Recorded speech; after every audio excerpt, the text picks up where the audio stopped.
Pero nosotros representamos a trabajadores y trabajadoras, y la política del sindicato, y tenéis que saberlo, vosotros que sois los máximos responsables de la organización, los más importantes de la organización, lo que hemos hecho ha sido poner una barrera defensiva. Hay veces, y también lo cuenta Cándido muchas veces, que es momento de avanzar, de lograr, de conseguir, y hay veces que es momento de defender, de acotar, de limitar. Este es el momento. Y hemos garantizado nuestras pensiones, y hemos defendido los servicios públicos, y hemos preservado nuestras prestaciones por desempleo, y hemos intentado, con muchas dificultades, porque la COE, si antes era mal, ahora casi es peor, o por lo menos igual de mal, porque no quiere negociar. Lo que viene a decir es que hasta que haya elecciones no hace falta que negociemos, porque lo que yo quiero luego lo va a hacer el PP. ¿Para qué voy a negociar contigo? Esta no es la COE que necesitamos tampoco. Nos hace falta una clase empresarial corresponsabilizada, protagonista con nosotros del hecho sindical y empresarial en las empresas, y por tanto no tan vinculada a intereses de carácter político. Hemos preservado, digo, la negociación colectiva. ¿Cómo? Como siempre, manifestándonos, convocando huelga cuando ha sido preciso, huelga general, huelgas sectoriales, huelgas de empresa, convocando todo tipo de movilizaciones. Y permitidme ya, para ir finalizando, que en Madrid no vamos a ser ni cicateros ni temerosos ante lo que tenemos que defender. No vamos a tener en consideración lo que el gobierno puede quitarnos, porque no puede quitarnos nada. Ha intentado quitarnos todos los liberados y liberadas, representantes de trabajadores y trabajadoras, y ha dejado al sindicato en situación de mínimos. Da igual, da igual. Ha eliminado la participación de los sindicatos en organismos democráticos de participación, Consejo de Mujer, de Juventud. Da igual, seguiremos hablando de ello, en la calle, en nuestras sedes.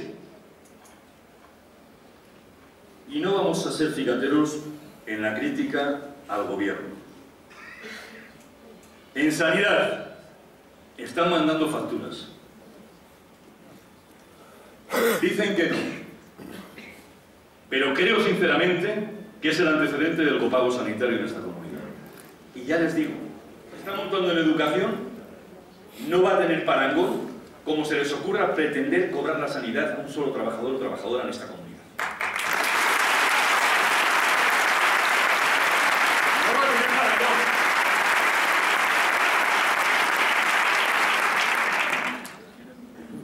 ¿Qué quiere decir menos actividad económica? ¿O es que no hacen falta más impuestos? ¿O es que no hacen falta reformas fiscales para sostener los servicios públicos? ¿O es que no hacen falta reformas fiscales que pague más el que más tiene, coño? Es que es difícil de entender. Reforma fiscal, que pague más el que más tiene, y el que menos tiene que pague menos, y el que no tiene casi nada que no pague nada. Es complicado de entender. Cuando decíamos lo que decíamos hace más de un año, allá por mayo del año pasado, nosotros teníamos razón. Y a mí, en el fondo, me hubiera gustado haberme equivocado. Porque si nos hubiéramos equivocado, la situación económica, social y laboral sería distinta. Y tendrían razón aquellos que nos comentaron que había que tranquilizar a los mercados financieros, porque así nos lo dijeron. ¿Para qué? Para que fluyera el crédito a las empresas y a la economía española. Y ese sería el canal para la recuperación de la economía. Y con la recuperación de la economía pondríamos un valladar a la destrucción de empleo y tomaríamos impulso para generar empleo. Eso fue lo que nos dijeron. Y nosotros dijimos, no estamos de acuerdo, así no vamos a conseguir esos objetivos que compartimos. Con este procedimiento, no. Y aquello provocó la huelga general y ha provocado una serie de acontecimientos. Ahora ya tenemos perspectivas, compañeras y compañeros. El mismo argumento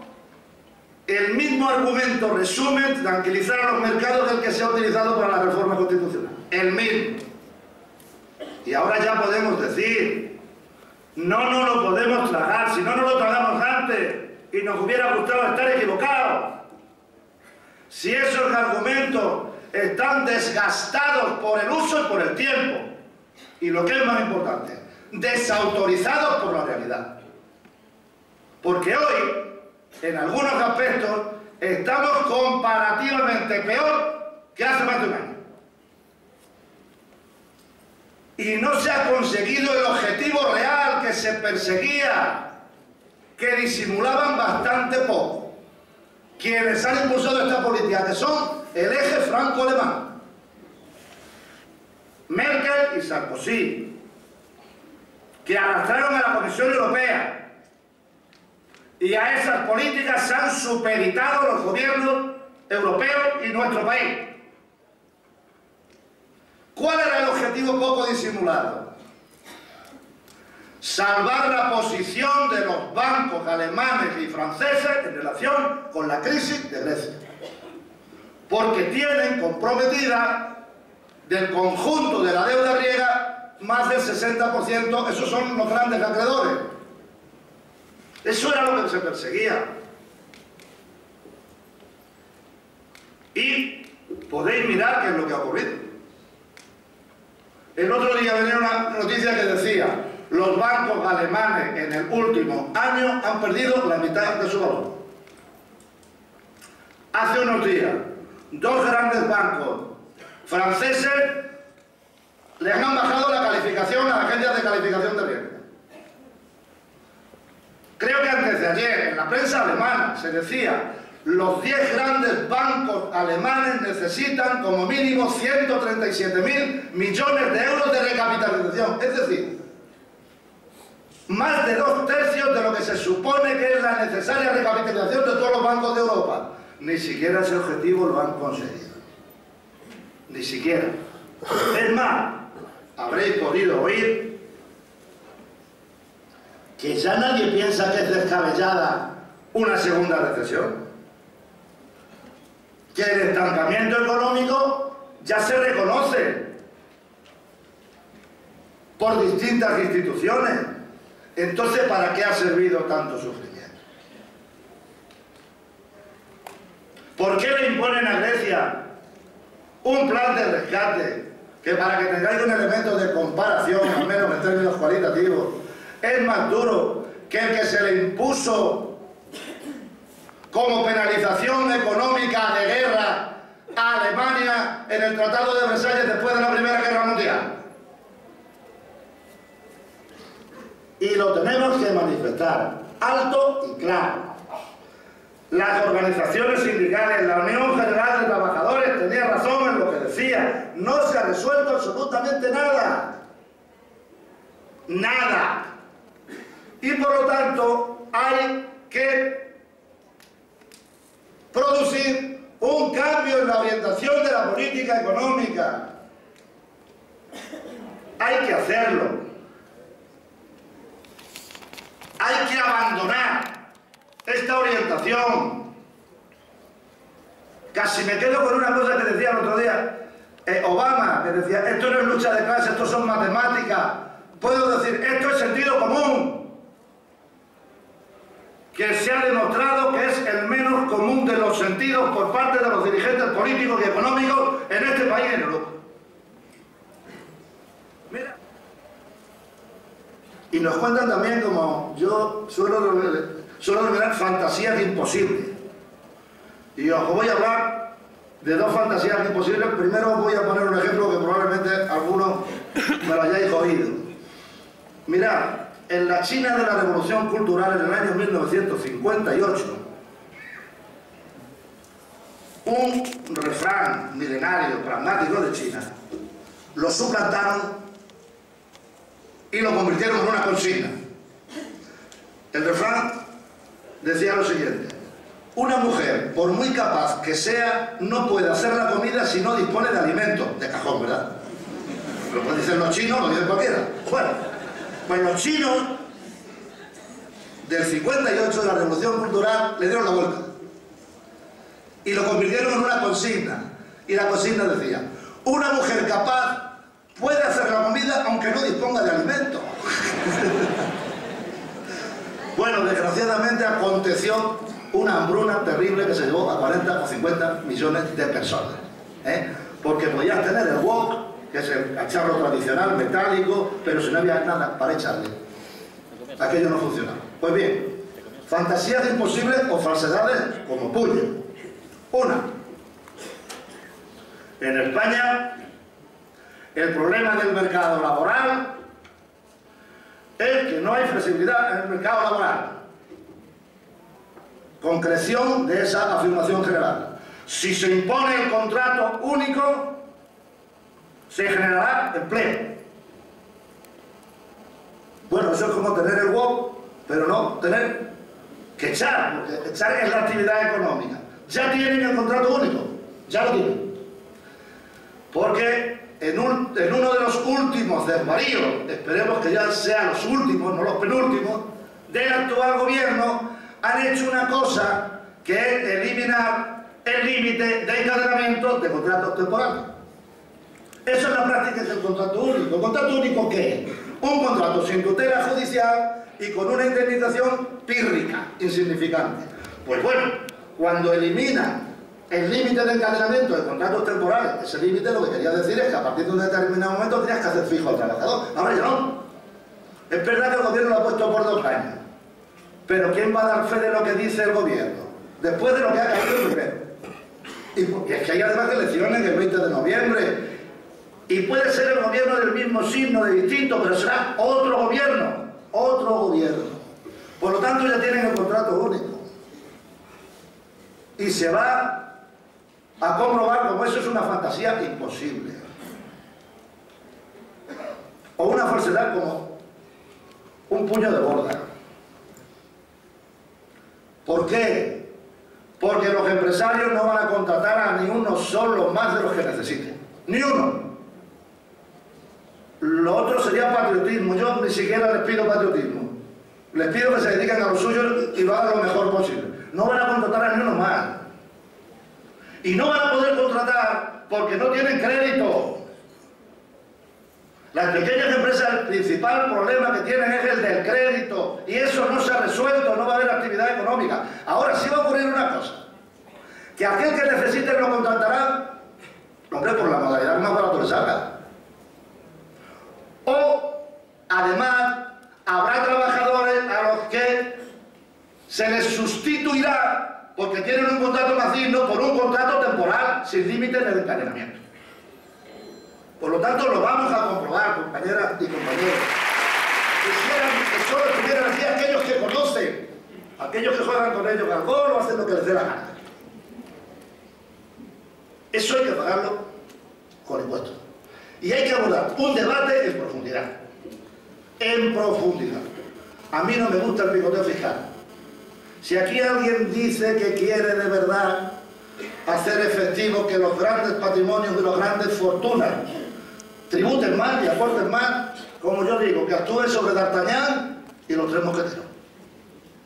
Que actúe sobre el impuesto de la renta de las personas físicas, sobre el impuesto de sociedades, sobre el impuesto de patrimonio, y le dé mucha más potencia fiscal a lo que se llaman SICAD. Por una razón muy sencilla, porque nosotros, los que estamos aquí, somos IRPF químicamente puros, porque no podemos recurrir a ninguna cosa más.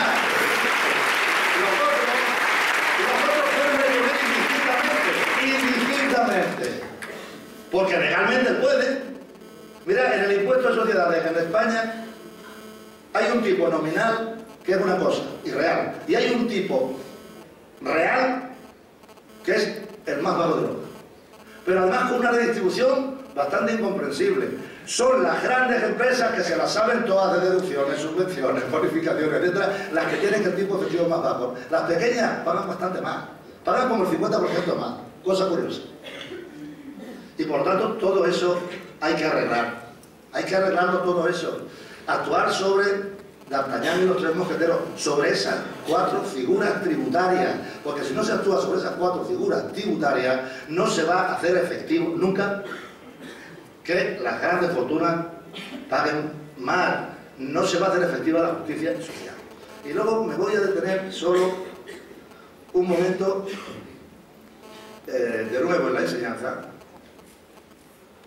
y en algo muy nuestro que es la negociación colectiva, dándoos una cifra de referencia. Mirad, en el año 1975 en España el 15% de la población era clase media. El resto, la inmensa mayoría, éramos pobres, y me incluyo, yo tenía 23 años. Y había un porcentaje muy pequeño que tenía mucho dinero. En el año 2000 el 75% de la población era ya clase media, o media alta. Y yo estoy convencido que hemos seguido avanzando en la década, en los años de media, entre el 2000 hasta la entrada en la crisis. Estoy convencido. Eso es un éxito. Un éxito de la sociedad española. ¿A qué se ha debido? A la democracia, al estado del bienestar.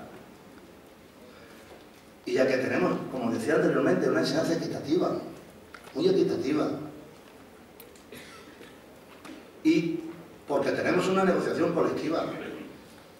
En la negociación colectiva, más de una vez he incidido aquí, tenemos que llevarle a la gente al convencimiento que esto no es un rollo de los sindicatos con los empresarios, que esto es un mecanismo de redistribución de la renta, que con este mecanismo de redistribución de la renta hemos conseguido, con los otros factores, alcanzar la clase media.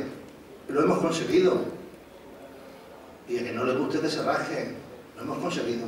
Y aquel que quiera atentar contra la negociación colectiva, por ejemplo, extinguir la vigencia de los convenios, o aquellos y aquellas que un buen día pusieron a los profesores, es decir, a nuestro sistema de enseñanza pública en la tarima para preservar su autoridad, y de la tarima casi sin transición los han llevado a la picota para deteriorar nuestro sistema de enseñanza pública, que está atentando contra las clases medias, que a mucha gente se le llena la boca de clases medias. Y ese tipo de políticas, de esos supuestos defensores de las clases medias, nos pueden llevar en el túnel del tiempo hacia atrás. Y no estoy diciendo ninguna cosa que no haya ocurrido en Estados Unidos. Hoy se vive peor que en el año 1975. Peor. Las desigualdades son más grandes, hay más pobres, hay menos clase media y hay gente que es mucho más rica. Por lo tanto, el tema de la enseñanza, el tema de la negociación colectiva, el tema del estado del bienestar es del conjunto de la sociedad. Y la sociedad no tiene que creer ni en fantasías imposibles, ni mucho menos en falsedades. Y esto, compañeras y compañeros, es lo que creo que debemos de plantear nuestros argumentos. Se ha hecho lo que se ha hecho con la reforma constitucional, se ha sometido la política a la ideología de los mercados. Hay algo, a mi juicio, que tiene un carácter simbólico tremendo, que es que los dos grandes partidos han hecho una especie de autoproclamación solemne de que no son de fiar, y yo creía que los políticos todos no eran lo mismo. Pues los dos que lo han hecho, lo que vienen a decir es que los políticos no son de fiar. No son de fiar, porque si no, ¿para qué poner en la Constitución española algo que había en una ley? Porque ya estaba preexistente, como decía José Ricardo, en el artículo 40. ¿Para qué? Para tranquilizar a los mercados. Eso ha sido una pérdida de calidad de la democracia. Y por eso vamos a seguir. Hoy concretamente tenemos un acto en el Círculo de Bellas Artes para plantearlo de verdad. Quiero que lo sepáis. Tenemos que seguir insistiendo. Si los políticos quieren quedar relegados a hacer un papel de meros intermediarios, nosotros no, nosotros queremos intervenir. Nosotros queremos defender nuestras ideas, con nuestro peso, con nuestros errores, pero con nuestras virtudes. Aquí se habla muchas veces, ¿qué han hecho los sindicatos durante la crisis? Nosotros hemos sido organizaciones muy responsables, muy responsables. Recuerdo muy bien que dice el presidente nacional cuando abocamos a un fracaso a la negociación, es que no han tenido valentía, vino a decir. ¿Cómo que no hemos tenido valentía?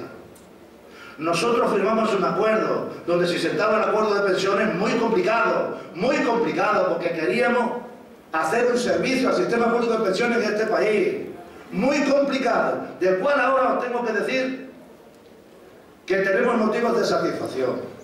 Yo he dicho en la organización que ojalá no tuviéramos que ver a prueba el acuerdo de pensiones, pues la reforma constitucional ya lo ha puesto a prueba, porque va a supeditar al pago de la deuda todos nuestros sistemas de bienestar.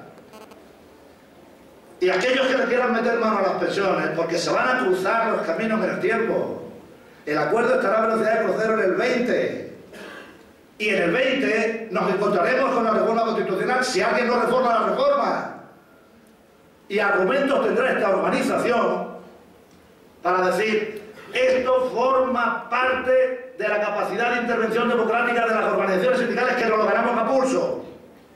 O lo que hicimos con la patronal el año pasado para proteger el empleo y ahora tienen bloqueados los convenios. La patronal firmó el acuerdo de pensiones y lo único que estaba interesado era ver cómo rescataba 1.000 y pico millones de euros de las mutuas. Las pensiones le importaban un bledo. Entonces, ¿qué han hecho ellos? ¿Qué ha hecho el principal partido de la oposición? A ver, recordar algo. Salvo la fatídica reforma constitucional, en los minutos basura de la legislatura, nosotros hemos hecho y hemos arriesgado. Y nunca olvidéis que en las pensiones ha habido unos sindicatos, los franceses, que han perdido la cuenta de la huelga y tenían la jubilación a los 65 años y ha desaparecido. Nosotros la mantenemos. Es verdad que con más años para cotizar. Y ellos tienen 67 y tienen que cotizar por 41 años y medio para tener derecho a la pensión. Aquí con 67 son 37 años. Miremos también en referencia lo que ha ocurrido en otros sitios y la capacidad que hemos tenido o hemos dejado de tener para defender a los trabajadores con responsabilidad. Y en este caso, como decía José Ricardo, resistir o minimizar daños. Acuerdos que estoy convencido se mandarán en el futuro. En Francia tenían la anticipada a los 62 años, ya no la tienen. Nosotros la tenemos a los 61 y tenemos el derecho de jubilación a los 63. Y allí va a entrar en vigor mucho antes que aquí. Eso es la verdad. Eso es lo que hemos hecho. Nosotros, cuando hemos llegado a la conclusión de que había que hacer algo y alejarse, hemos alejado. Eso no lo puede negar absolutamente nadie. Nadie. Y queremos seguir jugando un papel decisivo en nuestro país. Hay quienes nos quieren apartar. No lo perdáis de vista. Nos quieren apartar, de ahí viene todo esto. Quieren tener las manos libres. Si no nos podemos desplegar ahora en rectángulo, nos desplegaremos en cuña. Porque así ganaremos profundidad. Y no olvidéis una cosa, y con esta caerán las bombas. La cortina de hierro para desprestigiar a los sindicatos que está cayendo desde el año 2002, cuando se nos ocurrió, porque teníamos razón, de hacer la huelga general contra el NAR, y no ha cesado. Ha ido increciendo, lo podéis mirar perfectamente, increciendo la cacería de los sindicalistas. La cortina de hierro. Pero ya sabéis, cuando hay una pausa en la cortina de hierro, en el bombardeo, de los conos que dejan las bombas siempre sale la infantería. De nuevo, en su sitio, para defender la dignidad y la justicia. ¡Viva la OGT!